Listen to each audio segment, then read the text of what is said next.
ओम शांति। आज के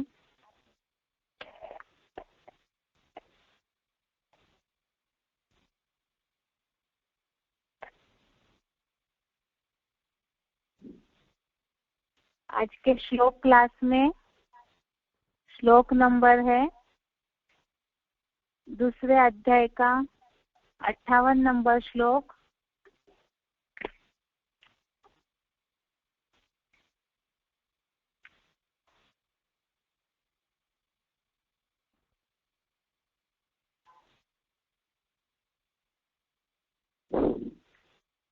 अध्याय सेकंड, श्लोक नंबर 58। श्लोक है यदा सहरते चायं कुर्मः अंगानि इव सर्वशः इंद्रियाणि इंद्रियार्थेभ्य तस्य प्रज्ञा प्रतिष्ठिता। श्लोक दोबारा देखिए। यदा संहरते चायं कुर्मो अंगानि इव सर्वशः इंद्रियाणि इंद्रियार्थेभ्य तस्य प्रज्ञा प्रतिष्ठिता।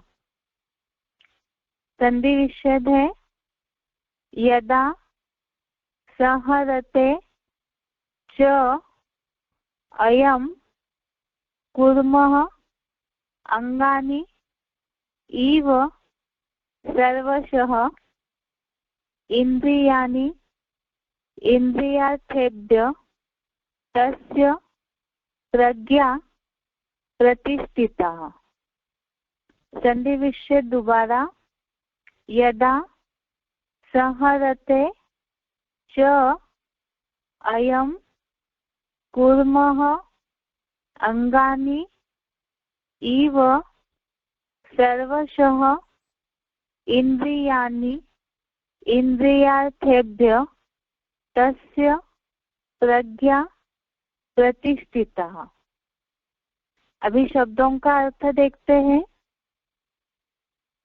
च अर्थात और, यदा अर्थात जब, अयम अर्थात यह, कुर्मः अर्थात कछुए के, अंगानि इव अर्थात अंगों की तरह, इंद्रियाणि अर्थात इंद्रियों को, इंद्रियार्थेभ्य अर्थात इंद्रियों के विषय भोग, सर्वशः अर्थात सब ओर से, संहरते अर्थात संपूर्ण खींच लेता है, तस्य अर्थात उस योगी की, प्रज्ञा अर्थात बुद्धि, प्रतिष्ठिता अर्थात दृढ़ता से आत्मस्थिर हो जाती है। शब्दों का अर्थ दोबारा। च अर्थात और, यदा अर्थात जब, अयम अर्थात यह, कुर्मः अर्थात कछुए के, अंगानि इव अर्थात अंगों की तरह, इंद्रियाणि अर्थात इंद्रियों को, इंद्रियार्थेभ्य अर्थात इंद्रियों के विषय भोग, सर्वशः अर्थात सब ओर से, संहरते अर्थात संपूर्ण खींच लेता है, तस्य अर्थात उस योगी की, प्रज्ञा अर्थात बुद्धि, प्रतिष्ठिता अर्थात दृढ़ता से आत्मस्थिर हो जाती है। श्लोक का अर्थ है और जब यह कछुए के अंगों की तरह इंद्रियों को, इंद्रियों के विषय भोग, सब ओर से संपूर्ण खींच लेता है, उस योगी की बुद्धि दृढ़ता से आत्मस्थिर हो जाती है। श्लोक का अर्थ दोबारा देखते हैं। और जब यह कछुए के अंगों की तरह इंद्रियों को इंद्रियों के विषय भोग सब ओर से संपूर्ण खींच लेता है, उस योगी की बुद्धि दृढ़ता से आत्मस्थिर हो जाती है। ये श्लोक का अर्थ है, इसमें बात चल रही थी, अर्जुन ने भगवान से पूछा कि स्थिर बुद्धि वालों की क्या परिभाषा है, क्योंकि जहाँ बात चल रही थी धर्म युद्ध में स्थिर होना जरूरी है, अर्थात कर्म योगी बनना भी जरूरी है इस कर्मों के क्षेत्र में, और साथ में ही युद्ध के लिए स्थिर बुद्धि की आवश्यकता है।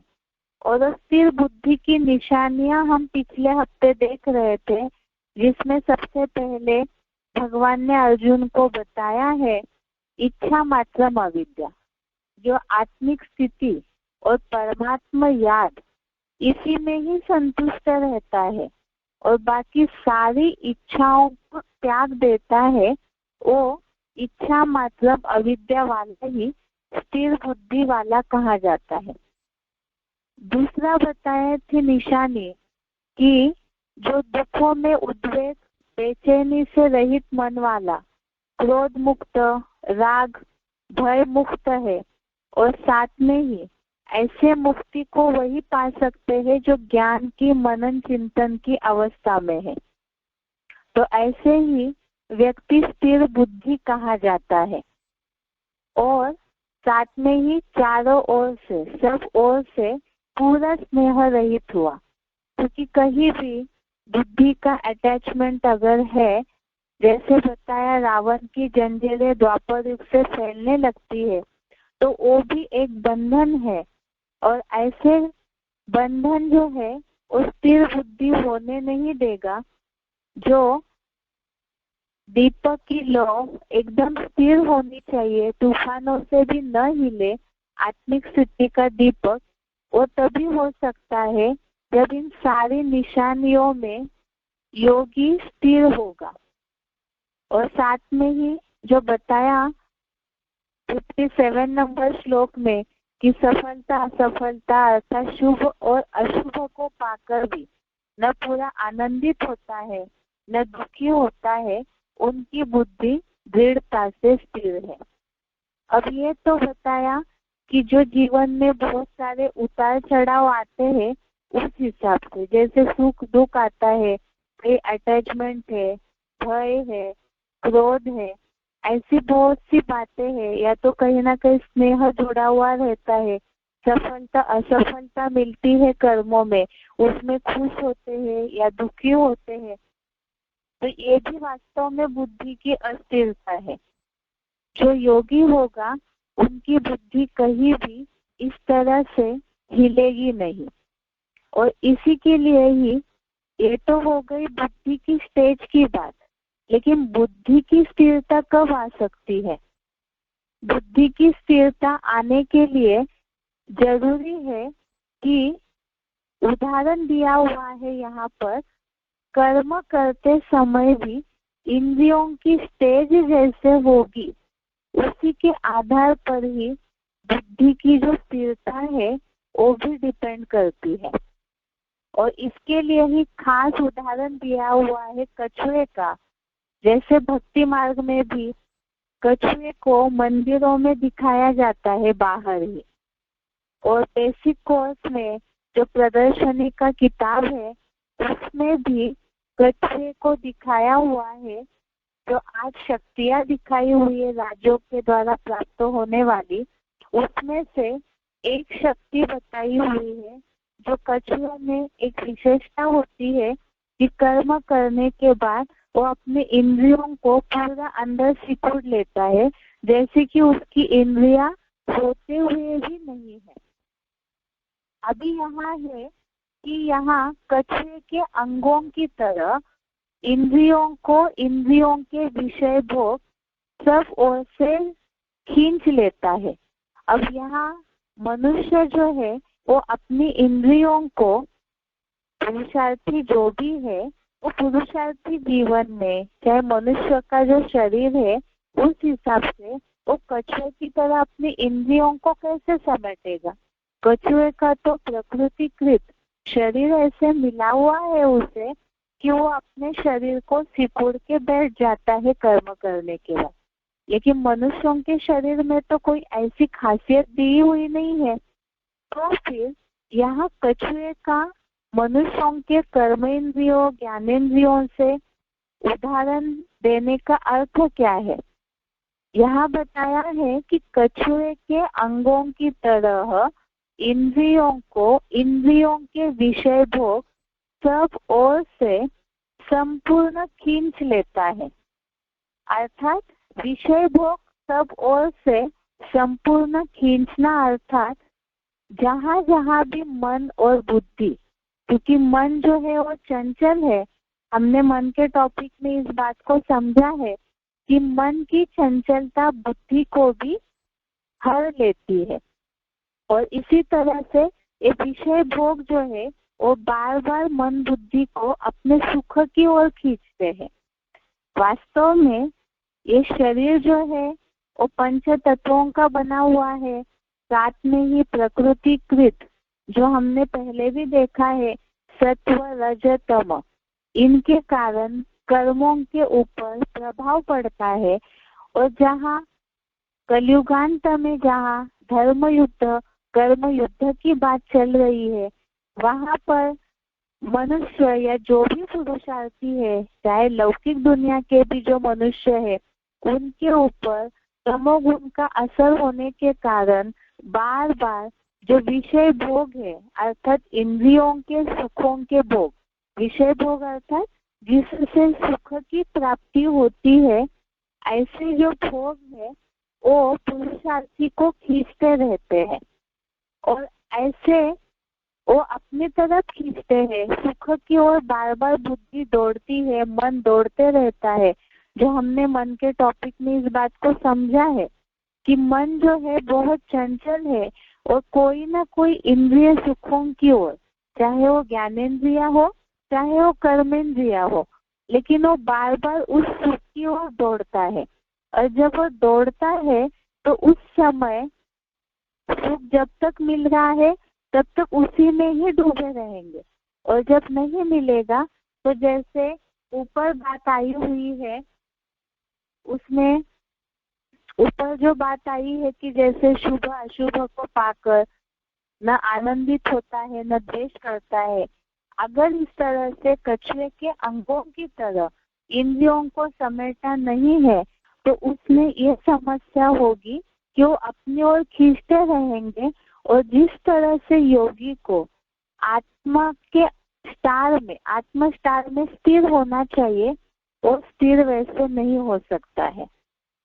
एक बार इस श्लोक के अर्थ को क्लैरिफिकेशन सहित अच्छे से देखते हैं तो सही रीति समझ में आएगा। क्लैरिफिकेशन सहित अर्थ है, और जब यह योगी कछुए के अंगों की तरह मन के संकल्पों सहित श्रेष्ठ और भ्रष्ट 10 इंद्रियों को इंद्रियों के रूप रस गंध आदि विषय भोग सब ओर से निरंतर संपूर्ण खींच लेता है, तब उस योगी की बुद्धि दृढ़ता से आत्मस्थिर हो जाती है।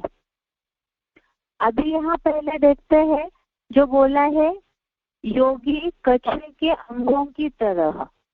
यहाँ कर्म योगी बनने की बात भगवान ने बताई है, अर्थात कर्म करते हुए भी कछुए के अंगों की तरह इंद्रिया जो है अपने में समेटी हुई होनी चाहिए।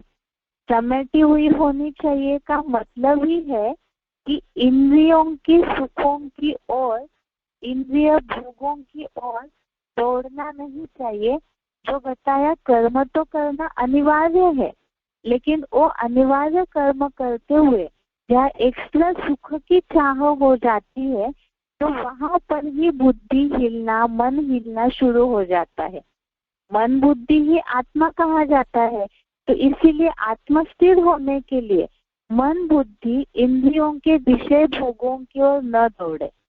आगे जो लिखा हुआ है क्लैरिफिकेशन के अर्थ में कि मन के संकल्पों सहित श्रेष्ठ और भ्रष्ट 10 इंद्रियों को, जैसे हमने 11 इंद्रियां शिव बाबा ने मुरलियों में बताई है, बेसिक कोर्स में भी ये बात बताई जाती है।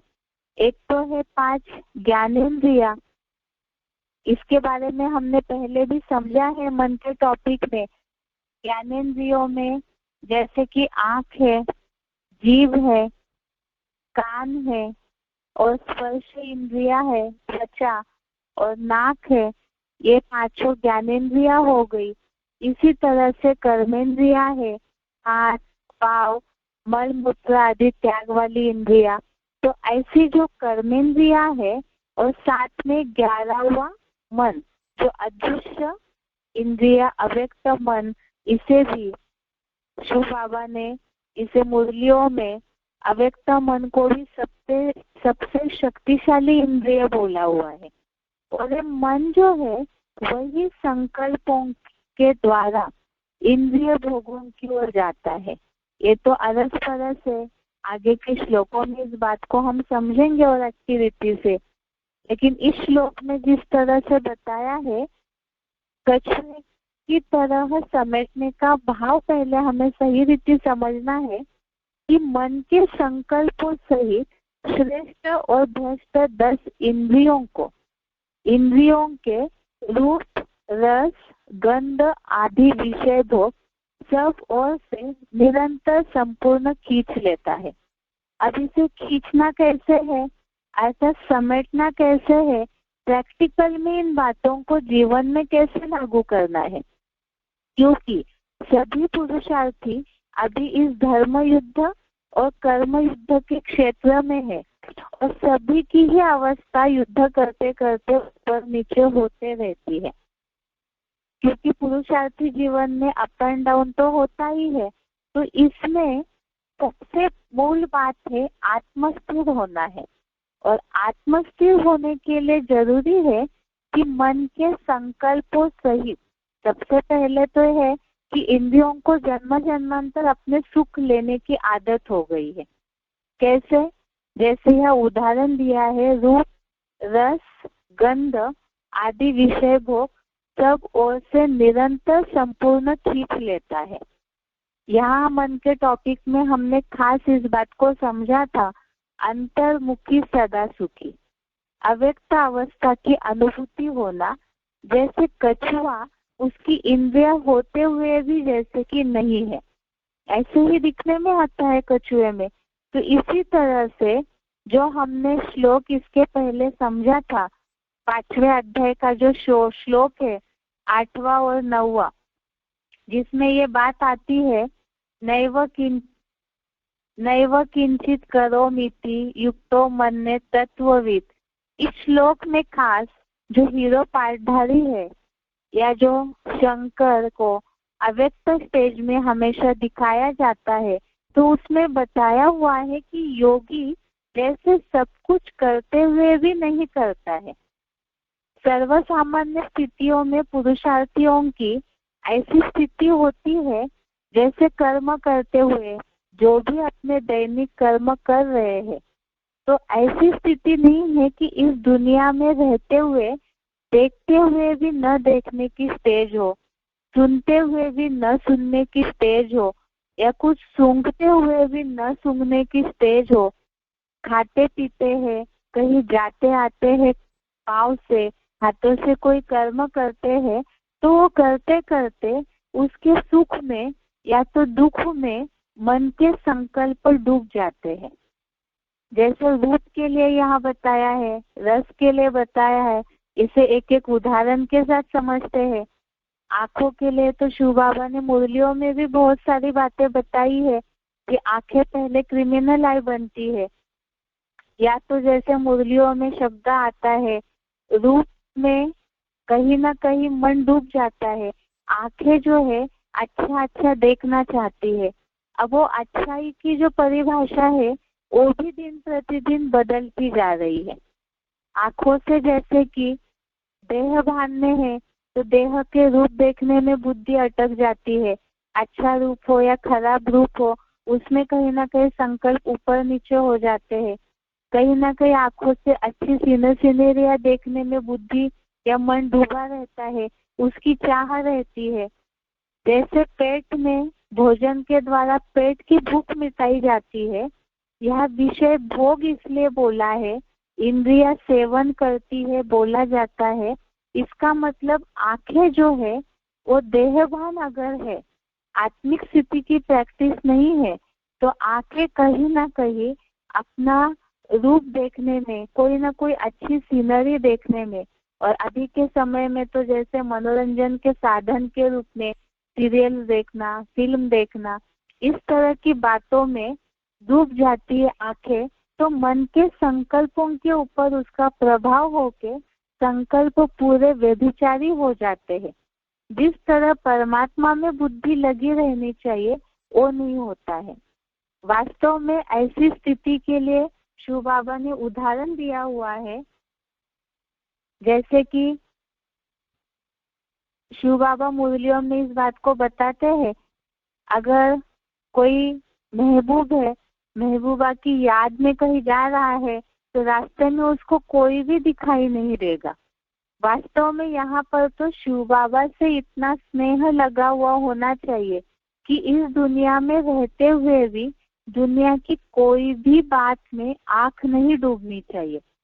जो बताया ये तब होगा, अभी तो इंद्रिय सुखों की ओर बुद्धि जा रही है क्योंकि देहभान है, लेकिन ये तब हटेगी आसक्ति या ये आंखों का सुख लेने की भावना तभी हटेगी जब परमात्मा का जो रूप है, परमात्मा में ही अगर बुद्धि डूबी हुई रहेगी, तो और कुछ भी इन आंखों से, ये बुद्धि में अगर रहेगा, एटॉमिक विस्फोट वाली दुनिया से उसको देखने से वैराग्य तब आएगा जब परमात्मा की ज्ञान नेत्र से परमात्मा की बताई हुई ज्ञान का मनन चिंतन करते रहेंगे। तो इस दुनिया की चीजें वैल्यूलेस है, ये बात बुद्धि में बैठ जाएगी। ऐसी रस है, रस के लिए तो खास है खान पान, जीव हमेशा स्वाद चाहती है। शिव बाबा ने बहुत से वार्तालापों में भी जीव के लिए बोला है कि जीव जो है बहुत चटपटी है, तो उसका रस लेने में ही ज्यादातर, उसका भोग लेने में ही जाते रहती है बुद्धि। वास्तव में होना तो ये चाहिए कि खाते हुए कुछ भी रस उसका लेने की भावना न हो, अर्थात जो भी मिले। शिव बाबा ने तो खास श्रीमत दिया हुआ है रस लेने की बात में कि दाल, कढ़ी, चावल, आलू वास्तव में सबसे अच्छा भोजन है। और मुरली में तो वार्तालाप में, मुरली में सुना होगा सभी ने ही कि ये बोला हुआ है कि अगर जो श्रीमत दिया हुआ है दाल, चावल, आलू के अलावा अगर और कुछ भी खाने में मन डूबता है, बुद्धि बार बार जाती है उस जीव का भोग लेने में, तो शिव बाबा ने तो बोला हुआ है कि वास्तव में वो चोरी कहा जाता है। अर्थात मुरलियों में जो श्रीमत दिया हुआ है खान पान के लिए, उसके अलावा अगर जीव बार बार अपना भोग लेने में दौड़ती है, तो वो भी वास्तव में चोरी के लिस्ट में बोला है शिव बाबा ने। इसीलिए जो भी मिले, जैसे भी मिले, वो प्रैक्टिस शिव बाबा इसलिए करा रहे हैं क्योंकि विनाश के समय में ये सब जो सुविधाएं अभी मिल रही है तो देहभान बढ़ते जा रहा है, लेकिन विनाश के समय ये सब चीजें तो मिलेगी नहीं। और जब नहीं मिलेगी और उसकी भूख अगर है, मन तृप्त नहीं हुआ है, उसी में मन लगा हुआ है, तो उसके कारण ही विनाश के समय, एटॉमिक विस्फोट के समय, ये शरीर होते हुए भी न होने की स्टेज अगर होगी, तब वही अपने शरीर को योगी बचा पाएंगे। इसीलिए ही जैसे गंध है, नाक से अच्छा सूंघते हैं तो मन खुश हो जाता है, अगर बदबू आती है तो मन दुखी हो जाता है, तो मन के संकल्प कहीं ना कहीं उसमें डूब जाते हैं। ऐसे ही शब्द है, ये जो आदि बोला हुआ है, 5 ज्ञानेंद्रियों के ये 5 विषय भोग है। आँखों के द्वारा रूप देखने में बुद्धि डूबती है, रस अर्थात जीव है, नाक के द्वारा गंध में बुद्धि मन डूबा रहता है। ऐसे ही स्पर्शेंद्रिया है त्वचा, जिसके लिए शिव बाबा ने उदाहरण दिया है। कोई अच्छा स्पर्श होता है, मुलायम जैसे मखमल जैसे अच्छे फूलों को स्पर्श करते हैं तो सुख महसूस होता है, या तो फिर कोई खुरदुरी चीज है तो उसमें अगर स्पर्श होता है तो मन खराब हो जाता है, मतलब संकल्प तुरंत टूट जाते हैं। बार बार संकल्प वास्तव में आत्मस्टार से हिलने नहीं चाहिए, लेकिन इस तरह से देहवान होने के कारण ये जो 5 ज्ञानेंद्रिया है जिससे हमें अच्छा या बुरे का ज्ञान होता है, तो संकल्प तुरंत हिल जाते हैं। और मन के संकल्प हिलेंगे तो बुद्धि की निर्णय शक्ति, समझ शक्ति हिल जाती है। और आत्मस्टार से जैसे ही मन बुद्धि हिली तो वैसे ही देहभान बढ़ने लगता है। ऐसे ही कानों के द्वारा भी अच्छा अच्छा सुनने की इच्छा होती है। लगातार अगर कहीं भी कुछ अच्छी म्यूजिक सुनाई दी तो कान तुरंत उसकी ओर ही खींचे चले जाते हैं, उसी में सुनने में मन डूब जाता है। तो ये वास्तव में मन के संकल्प इस तरह से डूबते हैं। तो मन के संकल्प अगर डूबेंगे और इंद्रिया भी उस ओर जाएगी, ये तो अरस परस है। आगे के श्लोकों में ये बात आई है कि बुद्धिमान पुरुष को बरबसी इंद्रिया जो है वो बलपूर्वक उसके मन बुद्धि को खींच लेती है। तो इसीलिए ही ये सब ओर से विषय भोग कहीं ना कहीं अपने सुखों की ओर खींचते हैं। शिव बाबा ने बोला है, रावण और राम की रस्सा किसकी चल रही है। इसमें ये जो भी देहभान ही वास्तव में रावण है, और ये रावण की जो भी ये देहभान वाली जो भी अवगुण है, ये रूप रस गंध में बुद्धि डूबना, तो ये वास्तव में रावण अपनी ओर खींचता है। तो उस समय मन बुद्धि को खींच के, जो हमने श्लोक पहले देखा है, उद्धरेणात्म आत्मानम, अर्थात जबरदस्ती खींच के, अगर सहज सहज आत्मस्टार में मन एकाग्र नहीं होता है तो उससे जबरदस्ती खींच के आत्मस्टार में ले जाना है। क्योंकि अगर इस तरह से नहीं होता है, प्रैक्टिस नहीं कर पाते हैं, स्थिर होने की प्रैक्टिस नहीं कर पाते हैं, तो भविष्य में जो और भी नाजुक स्थिति आने वाली है, घोर कलयुग जिसे बोला हुआ है, तो उस समय उन सारे दुखों का भी अगर पुरुषार्थियों पर जो युद्ध की स्टेज में है उन पे असर होता रहेगा तो इससे नुकसान ही होगा। जो शिव बाबा ने इस बात के लिए मुरली में बोला है कि मेरे बच्चे और धर्मराज की सजा खाए, ये संगठन में मुरली चली थी 1-2 हफ्ता पहले, तो शिव बाबा को भी ये बात अच्छी नहीं लगेगी और ये सजाएं तब खाएंगे जब अपना देहभान नहीं मिटाएंगे। इसीलिए ही योगी की बुद्धि दृढ़ता से आत्मस्थिर हो जाती है। तो ये कछुए के अंगों की तरह खींचना कैसे है इसे, ये तो हमने समझ लिया कि आंखें कहीं अच्छा सीन देखने में डूबती है, बुरा सीन दिखा तो मन खराब हो जाता है, संकल्प गलत चलने लगते हैं। ऐसे ही रस के लिए भी अच्छा खाना मिला तो मन खुश हो गया, मन के संकल्प अच्छे चले, और बुरा खाना है तो फिर मन के संकल्पों में बुद्धि कहीं ना कहीं जाती है। इसीलिए अन्न दोष का बहुत महत्व दिया हुआ है। अन्न दोष के लिए बोला कि अन्न जैसा है वैसा मन हो जाता है, तो शुद्ध अन्न होना चाहिए। अभी तक तो पुरुषार्थी इस बात में ही लगे रहे कि शुद्ध अन्न होना चाहिए, तो शुद्ध अन्न के चलते अपने हाथ से खाना है, तो अपने हाथ से खाने के चलते जो वैरायटी भोजन है उससे मन बुद्धि तो हटी नहीं है। वास्तव में मुरलियों के हिसाब से जो भोजन के लिए श्रीमत है, अगर उसी में ही चलते हैं तो मन के संकल्प रस लेने में जाएंगे नहीं। तो यहाँ खींचना कैसे है, अगर आंखें कहीं जा रही है तो उसे तुरंत कंट्रोल करना है। अच्छा सीन देखने में जाती है, बुरा सीन दिखा तो मन के संकल्प चलने लगे। तो इसीलिए वास्तव में लगातार अगर शिव बाबा का ही रूप और व्यभिचारी याद और ज्ञान नेत्र से, मन बुद्धि से लगातार शिव बाबा का ही रूप याद आता है, लगातार शक्ति लेने की अनुभूति करते हैं, तो आंखों को अपने अंदर खींच लिया। मन के संकल्पों को समेटना ही उस इंद्रिय के भोग को अंदर खींचना है, जिसे बोला है अंतर्मुखी सदा सुखी।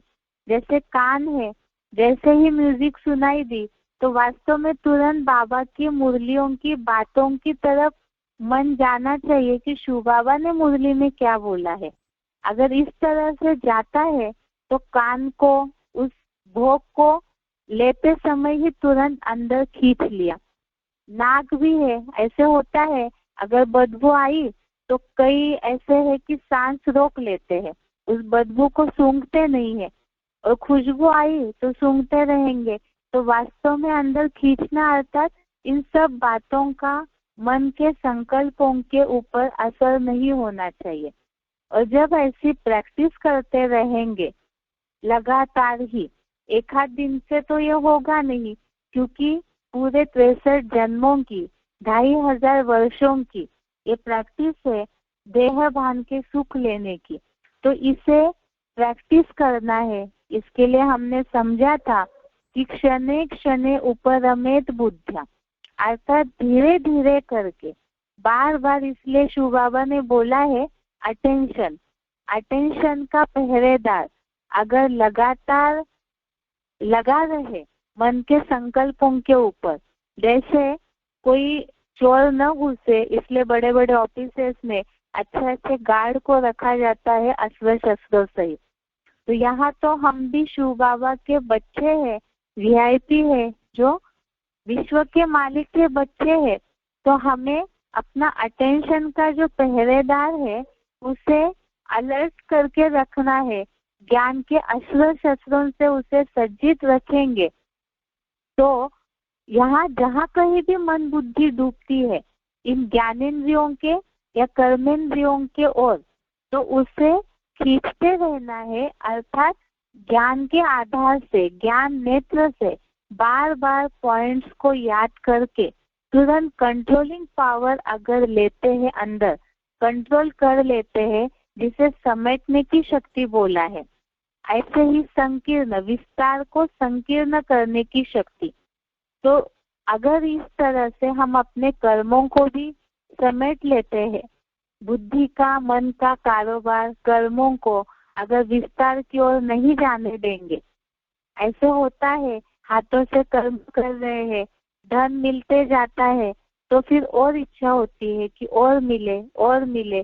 जो 16वें अध्याय में इसके लिए बहुत अच्छा वर्णन दिया हुआ है, अध्याय 16 में, कि एक धन की चाहना और भी बहुत सारी ऐसी चाहनाएं हैं, मन की धन की चाहना, संपत्ति की, मान मर्तबे की चाहना, जनबल की चाहना।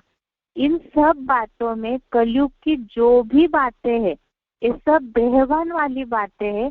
जब इन सारों को अपने अंदर खींच लेते हैं, कंट्रोल कर लेते हैं, और उसके लिए ही जरूरी है ये कब कंट्रोल होगा, अगर कोई हमारे पास अच्छी चीज बुरी चीज है उसे हटाने के लिए ऑप्शन में अच्छा ही कुछ चाहिए। तो मुरली पॉइंट अगर बुद्धि में आए कि कलयुग की मान मर्तबा, कलयुगी दुनिया के जो भी सुख है उसकी तुलना में तो जो स्वर्णिम संगम युग और जो स्वर्ग में हमें सुख मिलने वाला है वो तो बहुत ऊंचा है, वो अविनाशी सुख है।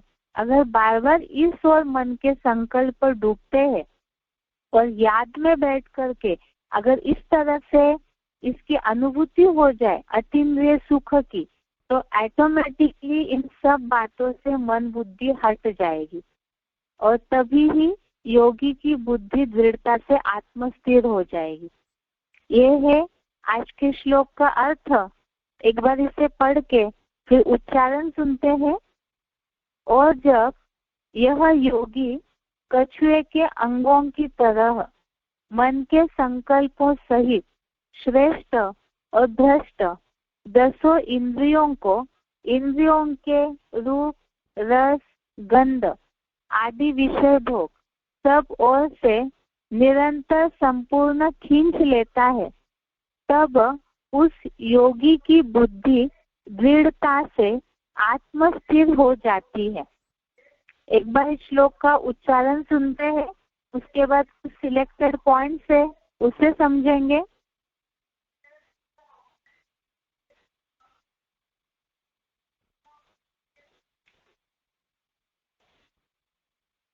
यदा संहरते चायं कूर्मोऽङ्गानीव सर्वशः इन्द्रियाणीन्द्रियार्थेभ्यः तस्य प्रज्ञा प्रतिष्ठिता। और जब यह योगी कछुए के अंगों की तरह मन के संकल्पों सहित श्रेष्ठ और भ्रष्ट दसों इंद्रियों को इंद्रियों के विषय भोगों रूप रस गंध आदि सब ओर से निरंतर संपूर्ण खींच लेता है, तब उस योगी की बुद्धि दृढ़ता से आत्मस्थिर हो जाती है।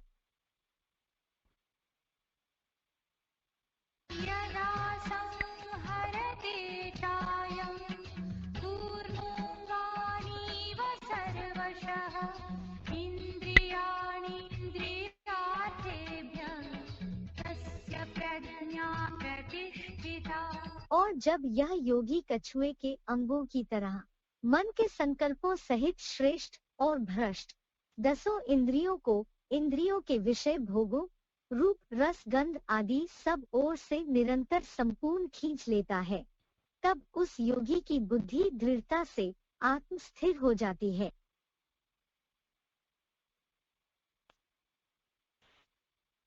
अभी आगे अव्यक्तवाणी के पॉइंट्स है। अव्यक्तवाणी डेट है 30 नवंबर 2005। अव्यक्तवाणी डेट 30 नवंबर 2005। पॉइंट है 1 सेकंड का ऑर्डर हो, अशरीरी बन जाओ। बन जाएंगे ना कि युद्ध करनी पड़ेगी। यह अभ्यास बहुत काल का ही अंत में सहयोगी बनेगा। अगर बहुत काल का अभ्यास नहीं होगा तो उस समय अशरीरी बनना मेहनत करनी पड़ेगी। इसलिए बाप दादा यही इशारा देते हैं कि इस अभ्यास को सारे दिन में कर्म करते हुए भी अभ्यास करो। इसके लिए मन के कंट्रोलिंग पावर की आवश्यकता है। अगर मन कंट्रोल में आ गया तो कोई भी कर्मेंद्रिय वशीभूत नहीं कर सकती।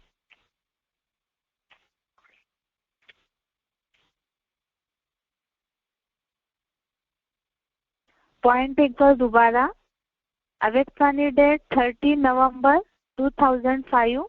पॉइंट है 1 सेकंड का ऑर्डर हो, अशरीरी बन जाओ। बन जाएंगे ना कि युद्ध करनी पड़ेगी। यह अभ्यास बहुत काल का ही अंत में सहयोगी बनेगा। अगर बहुत काल का अभ्यास नहीं होगा तो उस समय अशरीरी बनना मेहनत करनी पड़ेगी।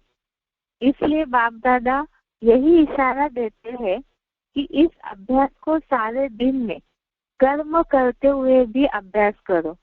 इसके लिए मन के कंट्रोलिंग पावर की आवश्यकता है। अगर मन कंट्रोल में आ गया तो कोई भी कर्मेंद्रिय वशीभूत नहीं कर सकती। आज का जो श्लोक हमने देखा कछुए के अंगों की तरह, जैसे कछुए के अंग दिखाई नहीं देते, वो समेट के रखता है, तो यहाँ पर अव्यक्तवाणी के पॉइंट के हिसाब से अशरीरी बनना अर्थात इंद्रिया होते हुए भी जैसे कि नहीं है। जिसके लिए मुरली बताया जाता है शंकर की जो याद की स्टेज है वो ऐसी है जैसे शिव बाबा ने मुरली में बोला है, शंकर क्या करते हैं? कुछ भी नहीं। अर्थात वो कर्म करते हुए भी उनके ऊपर पाप का कोई लेप नहीं लगता है, क्योंकि कर्मेंद्रियों के या ज्ञानेंद्रियों के कोई भी भोग को वो हीरो पार्टधारी स्वीकार नहीं करती है। सहज केवल कर्म करना है विश्व कल्याणार्थ, इसीलिए कर्म करती है। तो इसी तरह से अशरीरी बनने की अर्थात कोई भी कर्मेंद्रिया या ज्ञानेंद्रिया है ही नहीं, ऐसे भान की प्रैक्टिस होनी चाहिए। अगला पॉइंट है अव्यक्तवाणी डेट 18 जनवरी 92, अव्यक्तवाणी डेट 18 जनवरी 92। पॉइंट है अभी अभी कर्मयोगी, अभी अभी फरिश्ता अर्थात आवाज से परे स्थिति। यह नहीं कि वातावरण बहुत आवाज का है इसलिए आवाज से परे होने में टाइम चाहिए, नहीं, ऐसे नहीं होना चाहिए, क्योंकि लास्ट समय चारों ओर व्यक्तियों का, प्रकृति का हलचल और आवाज होगा, चिल्लाने का, हिलाने का, यही वायुमंडल होगा। ऐसे समय पर ही सेकंड में अव्यक्त फरिश्ता जो निराकारी अशरीरी आत्मा हो, यह अभ्यासी विजयी बनाएगा, यह स्मृति सिमरनी अर्थात विजय माला में लाएगी। पॉइंट दोबारा, अव्यक्तवाणी डेट है 18 जनवरी 92। पॉइंट है अभी अभी कर्मयोगी, अभी अभी फरिश्ता अर्थात आवाज से परे स्थिति। यह नहीं कि वातावरण बहुत आवाज का है इसलिए आवाज से परे होने में टाइम चाहिए, नहीं, ऐसा नहीं होना चाहिए, क्योंकि लास्ट समय चारों ओर व्यक्तियों का, प्रकृति का हलचल और आवाज होगा, चिल्लाने का, हिलाने का, यही वायुमंडल होगा। ऐसे समय पर ही सेकंड में अव्यक्त फरिश्ता जो निराकारी अशरीरी आत्मा हो, यह अभ्यासी विजयी बनाएगा, यह स्मृति सिमरनी अर्थात विजय माला में लाएगी। तो इस पॉइंट में भी यही बताया कि विनाश के समय की प्रैक्टिस होनी है तो जरूरी है कि अव्यक्त स्थिति की प्रैक्टिस हो।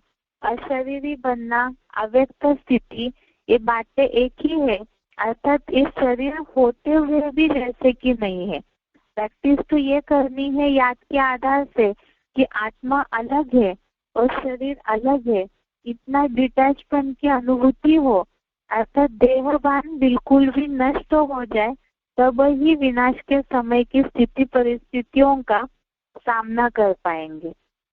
आगे है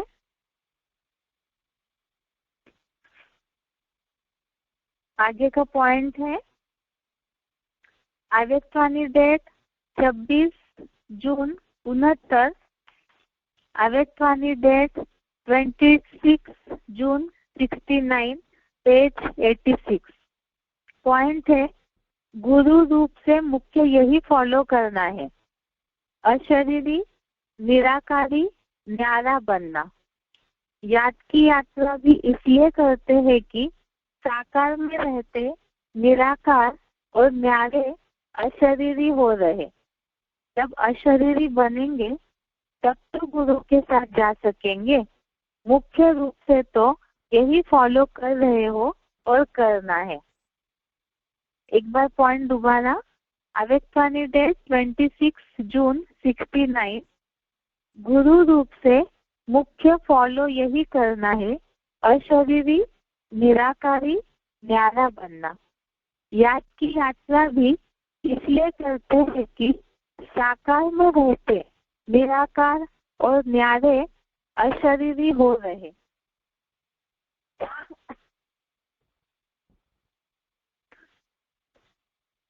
जब अशरीरी बनेंगे तब तो गुरु के साथ जा सकेंगे। मुख्य रूप से तो यही फॉलो कर रहे हो और करना है। अगला पॉइंट है अव्यक्तवाणी डेट 18 सितंबर 69, अव्यक्तवाणी डेट 18 सितंबर 69, पेज 117। पॉइंट है अगर अपनी व औरों की आकृति न देख, अव्यक्तों को देखेंगे तो आकर्षण मूर्त बनेंगे। अगर आकृति को देखते तो आकर्षण मूर्त नहीं बनते हो। आकर्षण मूर्त बनना है तो आकृति को मत देखो। आकृति के अंदर जो आकर्षण रूप है उसको देखने से ही अपने से औरों को आकर्षण होगा अब यही अव्यक्त सर्विस रही हुई है। पॉइंट दोबारा, अव्यक्तानी डेट 18 सितंबर 69, अगर अपनी व औरों की आकृति को न देख अव्यक्तों को देखेंगे तो आकर्षण मूर्त बनेंगे। अगर आकृति को देखते तो आकर्षण मूर्त नहीं बनते हो। आकर्षण मूर्त बनना है तो आकृति को मत देखो। आकृति के अंदर जो आकर्षण रूप है उसको देखने से ही अपने से औरों को आकर्षण होगा। अब यही अव्यक्त सर्विस रही हुई है।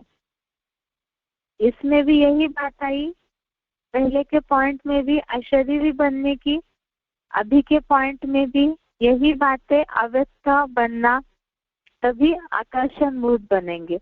अव्यक्त अर्थात ही व्यक्त का कोई भान न हो, इस शरीर का भान न हो, वही अव्यक्त स्टेज है। और ये तभी बनेगी जब लगातार आत्मिक स्थिति की प्रैक्टिस होगी। इंद्रिय सुखों की ओर मन दौड़ेगा नहीं। आगे का पॉइंट है 25 अक्टूबर 69, अव्यक्तवाणी डेट 25 अक्टूबर 69। पॉइंट है मनसा में, वाचा में और कर्मणा में भी, और साथ साथ लौकिक संबंधियों अथवा दैवी परिवार के संबंध में आने में भी कहाँ तक क्या करना है, क्या कहना है, क्या नहीं कहना है, और जो नहीं करना है उसको कंट्रोल करना, यह पूरी पावर न होने कारण सफल नहीं होते हो। जब अपने को कंट्रोल करना हो तो अपने को बिल्कुल हल्का बिंदु रूप में स्थित करना है। कंट्रोल करने के लिए फुल स्टॉप करना होता है। तो जो बीत चुका उसको बिल्कुल भूल जाओ। पॉइंट दोबारा, अव्यक्तवाणी डेट 25 अक्टूबर 69। पॉइंट है मनसा में, वाचा में और कर्मणा में भी, और साथ साथ लौकिक संबंधियों अथवा दैवी परिवार के संबंध में आने में भी कहाँ तक क्या करना है, क्या कहना है, क्या नहीं कहना है, और जो नहीं करना है उसको कंट्रोल करना, यह पूरी पावर न होने कारण सफल नहीं होते हो।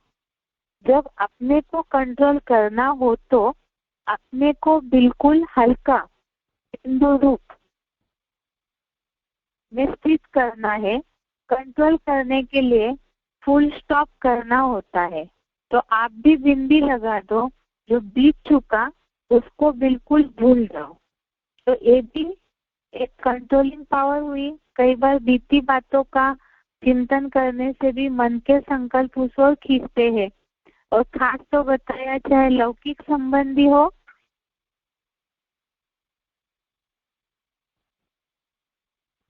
में आना है, इसलिए भी बताया है क्या नहीं कहना है, क्या करना है, नहीं कर। इन सब में कंट्रोलिंग पावर हो, अर्थात ही कछुए की तरह प्रैक्टिस हो, बिंदु और कछुए की तरह प्रैक्टिस के लिए भी यह पॉइंट में बताया स्टॉप लगाना।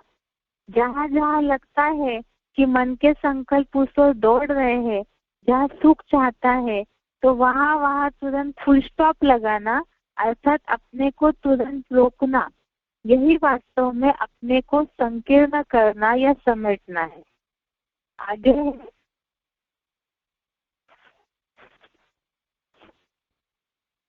आगे का पॉइंट है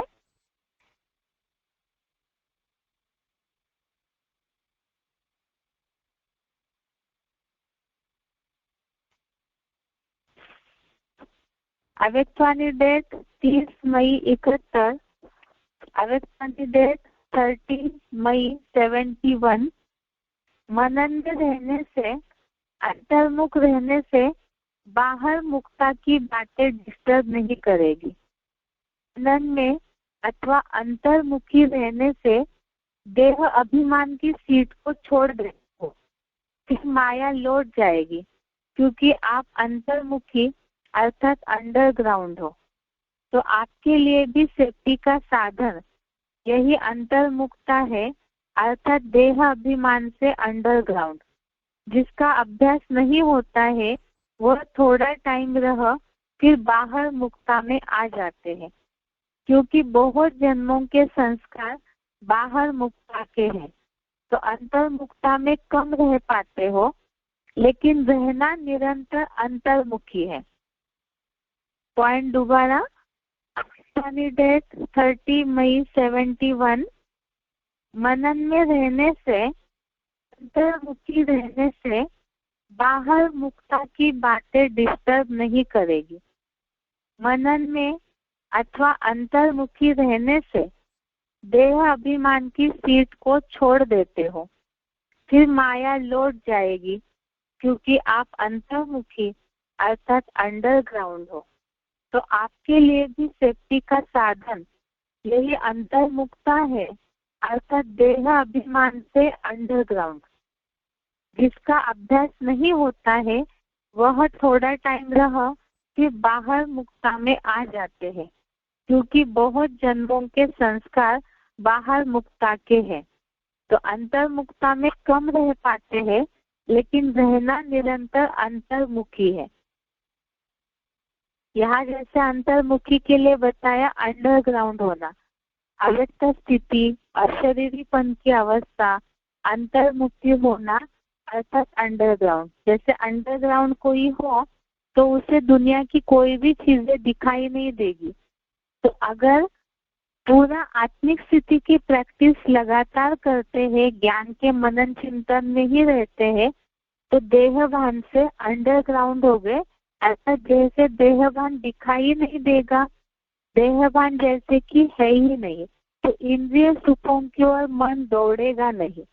इसीलिए निरंतर अंतर्मुखी अर्थात वो तभी होगा जब निरंतर ज्ञान के मनन चिंतन मंथन की स्टेज रहेगी, तो बाहर मुक्ता में आएंगे नहीं, तो अशरीरी पने की अच्छी प्रैक्टिस होगी। अगला पॉइंट है 16 जनवरी 79, अव्यक्तवाणी डेट 16 जनवरी 79। जैसे गुण के अंदर रहने से बाहर के वातावरण से परे रहते हैं, ऐसे अंतर्मुखी अर्थात सदा देह से न्यारे और बाप के प्यारे रहने के अभ्यास की गुफा में रहने वाले दुनिया के वातावरण से परे होते, यह वातावरण के प्रभाव में नहीं आ सकते।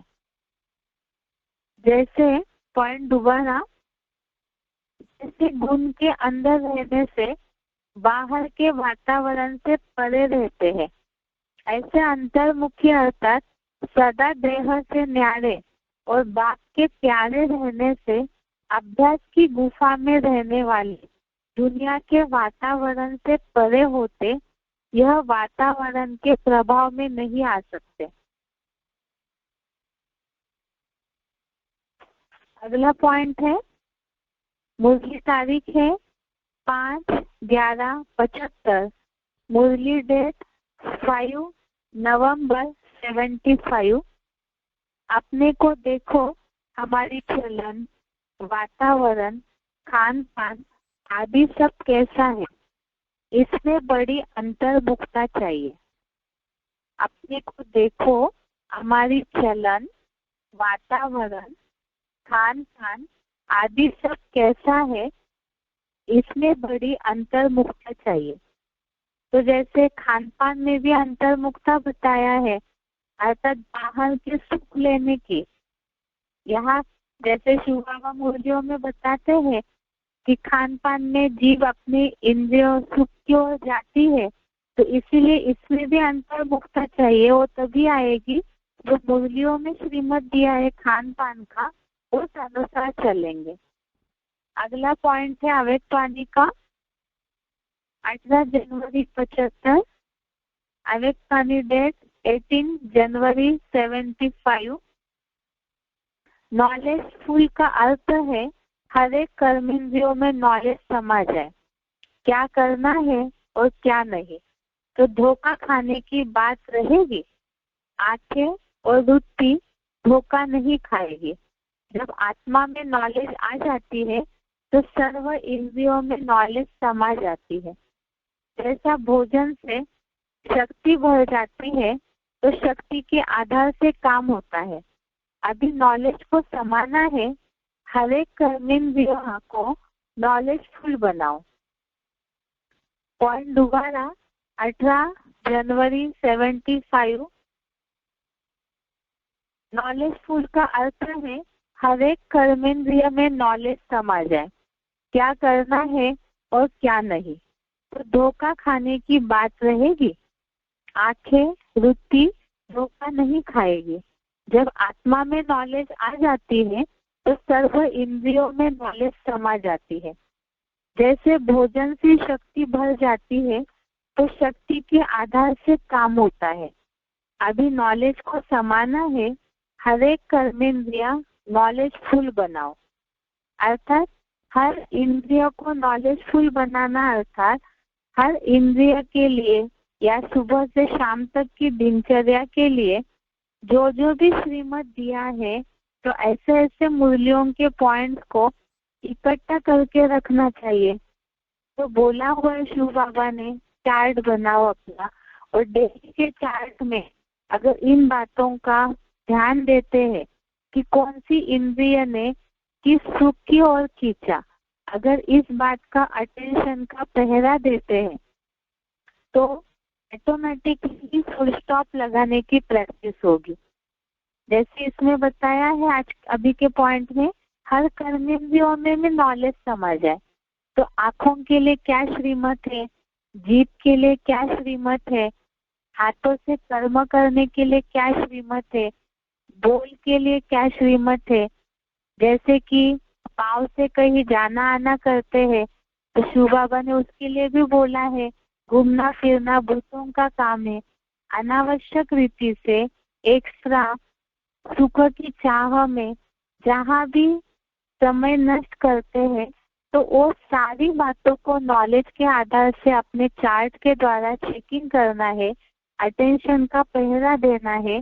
तो अगर हर कर्मेंद्रियों को इस तरह से नॉलेजफुल बनाते जाएंगे तो ऑटोमेटिकली देहभान खत्म होता जाएगा और आत्मिक स्थिति में स्थिर होने की प्रैक्टिस होती जाएगी। आगे है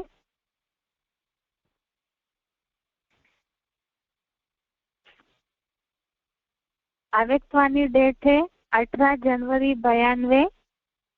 अव्यक्तवाणी डेट 18 जनवरी 92। अभी अभी कर्मयोगी, अभी अभी फरिश्ता, अर्थात आवाज से परे अव्यक्त स्थिति। यह नहीं कि वातावरण बहुत आवाज का है इसलिए आवाज से परे होने में टाइम चाहिए, नहीं, ऐसा नहीं होना चाहिए। क्योंकि लास्ट समय चारों ओर व्यक्तियों का, प्रकृति का हलचल और आवाज होगा, चिल्लाने का, हिलाने का वायुमंडल होगा। ऐसे समय हर सेकंड अव्यक्त फरिश्ता तो निराकारी अशरीरी आत्मा हो, यह अभ्यास ही विजयी बनाएगा। यह स्मृति सिमरनी अर्थात विजय माला में लाएगी। इसलिए यह अभ्यास अभी से आवश्यक है। इसको कहते हैं प्रकृति जीत, माया जीत। मालिक बन चाहे तो मुख का साज बजाए, चाहे तो कानों द्वारा सुने, अगर नहीं चाहे तो सेकंड में फुल स्टॉप, आधा स्टॉप भी नहीं, फुल स्टॉप। यही है ब्रह्मा बाप के समान बनना। स्नेह की निशानी है समान बनना। इस पॉइंट में आधा पॉइंट तो पहले पढ़ चुके हैं, दोबारा बता रहे। अव्यक्तवाणी डेट 18 जनवरी 92। यह जो सेकंड में अव्यक्त फरिश्ता सो निराकारी अशरीरी आत्मा हूँ, यह अभ्यासी विजयी बनाएगा। यह स्मृति अव्यक्त फरिश्ता या निराकारी अशरीरी आत्मा हूँ, यह स्मृति सिमरनी अर्थात विजय माला में लाएगी। इसलिए यह अभ्यास अभी से अति आवश्यक है। इसको कहते हैं प्रकृति जीत, माया जीत। मालिक बन चाहे तो मुख का साज बजाए, चाहे तो कानों द्वारा सुने, अगर नहीं चाहे तो सेकंड में फुल स्टॉप, आधा स्टॉप भी नहीं, फुल स्टॉप। यही है ब्रह्मा बाप के समान बनना, स्नेह की निशानी है समान बनना। आगे का पॉइंट है अव्यक्तवाणी डेट 24 जून 71, अव्यक्तवाणी डेट 24 जून 71। अपने को सदैव अंडरग्राउंड अर्थात अंतर्मुखी बनाने की कोशिश करनी चाहिए। अंतर्मुखी होकर के कार्य करने से एक तो विघ्न से बचत, दूसरा समय का बचाव, तीसरा संकल्पों का बचाव व बचत हो जाएगी। पॉइंट दोबारा, अव्यक्तवाणी डेट 24 जून 71। अपने को सदैव अंडरग्राउंड अर्थात अंतर्मुखी बनाने की कोशिश करनी चाहिए। अंतर्मुखी होकर के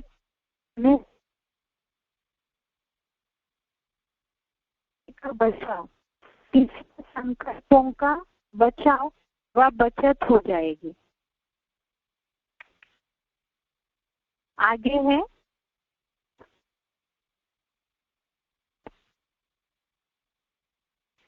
selected point number 203, selected point number 203। दिल में कोई भी व्यर्थ,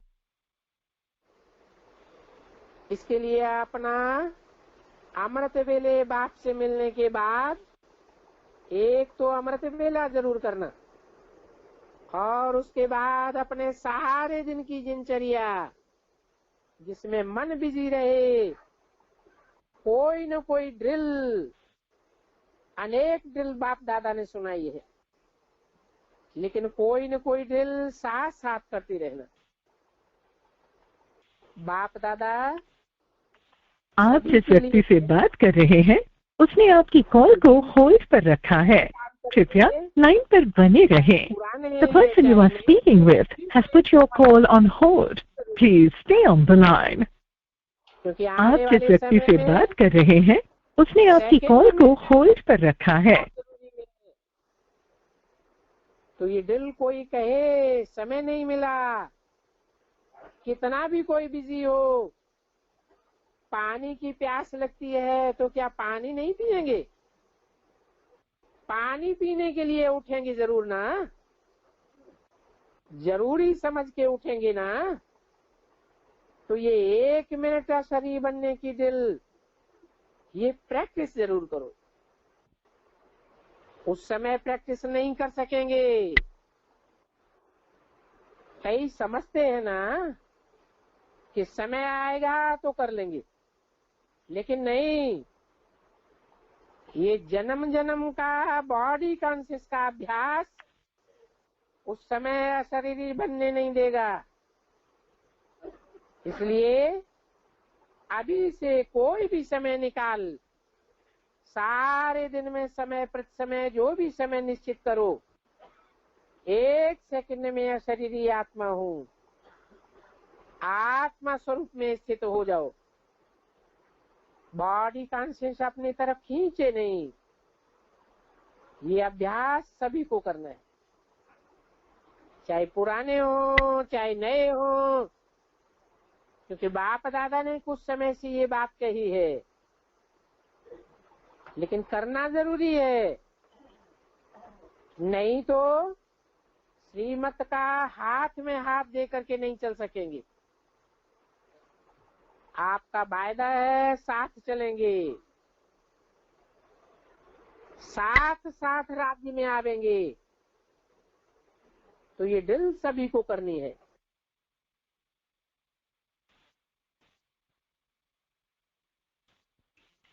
आज के यहाँ तक ही। कल आगे का श्लोक देखेंगे और बेसिक कोर्स। ओम शांति।